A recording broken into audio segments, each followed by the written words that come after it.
Sri astro சென்னையர் அனைவருக்கும் வணக்கம். நாம இப்போ செப்டம்பர் மாத ராசி பலன்களை பார்க்கலாம். இந்த மாதம் ஸ்பெஷலா சொல்ற மாதிரி எந்த கிரக சேர்க்கையும் இல்லை.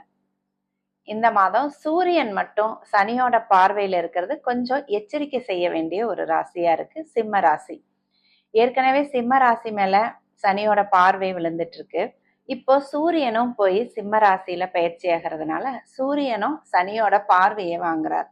சிம்மமும் சிம்ம ராசியும் சிம்மத்தோட மிகப்பெரிய எதிரியான சனியோட பார்வையில இருக்கிறது ஒரு சாதகம் இல்லாத அமைப்பு. யாருக்கு சாதகம் இல்லாத அமைப்பு? சிம்மங்கிறது ஒரு அதிகாரத்தையும் ஆளுமையையும் குறிக்கின்ற ஒரு ராசி.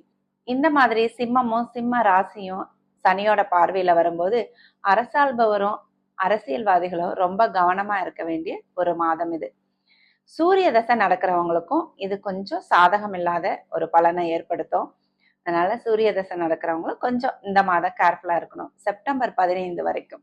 செப்டம்பர் 16க்கு மேல சூரியன் சிம்மத்தை விட்டு கன்னி ராசிக்கு பயிற்சி ஆகிறார். மிதுனம். மிதுன ராசிக்கு இந்த மாதம் ஓரளவு நல்ல மாதமாகவே ஆரம்பிக்குது. உங்களுடைய ராசி அதிபதி புதன் இந்த மாதம் வக்ர நிவர்த்தி ஆகிறது ஒரு நல்ல அமைப்பு. மிதுன ராசிக்கு அவர் 2ஆம் இடத்துல இருக்கிறது உங்களுடைய வீட்டுல குடும்பத்துல ஒற்றுமையை ஏற்படுத்துற அமைப்பு. உங்களுக்கு நல்ல பணவரவும் ஏற்படுற ஒரு அமைப்பு. குடும்பத்துல ஒற்றுமையும் பணவரவும் இருந்துட்டா மனுஷன் ஓரளவுக்கு திருப்தி ஆயிடுவார். மிதுன ராசிக்காரர்கள் நிறைய பேர் ஹெல்த் இஷ்யூஸ்ல பாதிக்கப்பட்டுட்டு தான் இருக்கீங்க.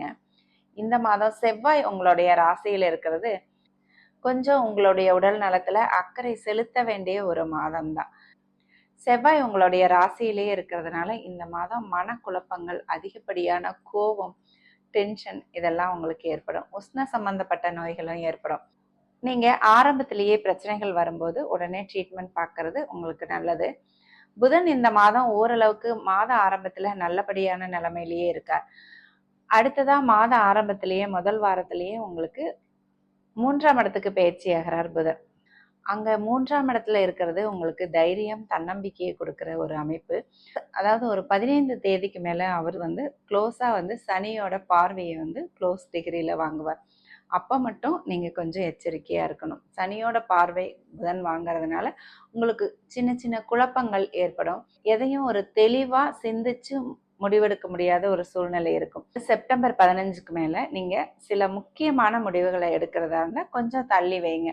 ஏன்னா அந்த நேரத்துல நீங்க ஏதாவது முக்கியமான முடிவுகள் எடுத்தா அது தவறான முடிவுகளா போயிடுறதுக்கும் வாய்ப்புகள் இருக்கு. அதனால அந்த செப்டம்பர் 15க்கு மேல கொஞ்சம் உஷாரா இருங்க. அடுத்த மாதம் உங்களுக்கு அக்டோபர் மாதமெல்லாம் புதன் கன்னி ராசிக்கு பயிற்சி ஆகிறார். கன்னி ராசியில போகும்போது உங்களுடைய ராசி அதிபதி உச்சமாக போறார். உச்சமாகிறதுனா ரொம்ப ஸ்ட்ராங்கா இருக்க போறார். குருவோட பார்வையும் வாங்க போறார். அடுத்த மாதமெல்லாம் நீங்க ரொம்ப ஸ்ட்ராங்கா இருக்க போறீங்க. உங்களுடைய மனதும் ரொம்ப வலிமையா இருக்க போகுது. அதனால இந்த மாதம் மட்டும் நீங்க கொஞ்சம் பொறுமையா இருக்கிறது நல்லது. உங்களுடைய 4ஆம் இடத்துல சுக்கிரனும் கேதுவும் அமர்ந்திருக்காங்க. ஏற்கனவே 4ஆம் இடத்துல கேது அமர்ந்து குருவோட பார்வையில இருக்கிறது ஓரளவுக்கு நல்ல விஷயம்தான்.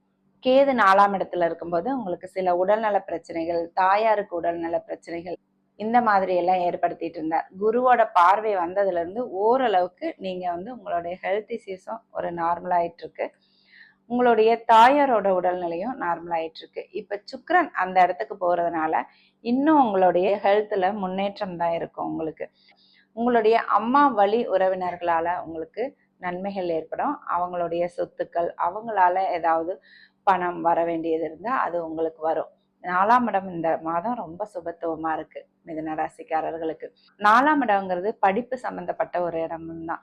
மாணவர்கள் கல்வி இந்த மாதம் ரொம்ப நல்லா இருக்க போகுது. படிப்புல மாணவர்கள் ரொம்ப கைதேர்ந்தவர்களா ஆக போறீங்க. ஏதாவது ஒரு புதிய முயற்சிகள், புதிய கண்டுபிடிப்புகள் எல்லாம் இந்த மாதம் செய்யலாம். உங்களுக்கு எல்லாமே உங்களுக்கு கை கொடுக்கும். அதுவும் அடுத்த மாதம் இன்னும் புதன் உச்சமாகிற போது உங்களுக்கு வெற்றி மடிமேல விழும். அந்த அளவுக்கு ஒரு நல்ல கிரக சூழ்நிலை இப்பவும் இருக்கு, இனிமேலும் வரப்போகுது. அதனால மாணவர்கள் முயற்சியை கைவிடாம விடாமுயற்சியோட தன்னம்பிக்கையோட நீங்க செயல்படலாம். வெற்றி உங்களுக்கு நிச்சயம். அடுத்ததா குருவோட பார்வை உங்களுடைய 6ஆம் இடத்துக்கு விழுது. 6ஆம் இடங்கிறது உங்களுக்கு ஒரு நல்ல வேலை கிடைக்கிற அமைப்பு தான். மிதுன ராசியில பிறந்தவங்களுக்கு, வேலை தேடும் இளைஞர்களுக்கு ஒரு நல்ல வேலை கிடைக்கும். எதிர்ப்புகளும் உங்களுக்கு இருக்கும். வேலை செய்யற இடத்துலயோ வீட்லயும் சரி உங்களுக்கு எதிர்ப்புகள் இருக்கும். அதையெல்லாம் நீங்க சமாளிச்சு தான் ஆகணும். கடன் வாங்குற அமைப்பு உங்களுக்கு ஏற்படுது மிதுன ராசிக்காரர்களுக்கு. 6ஆம் இடத்தை குரு பார்க்குறப்ப சுப கடன்கள் ஏற்படுற ஒரு அமைப்பு. குரு 12ஆம் இடத்துல இருக்கிறதுனால உங்களுக்கு சுப விரயங்களும் இப்ப ஏற்பட்டுட்டு தான் இருக்கு.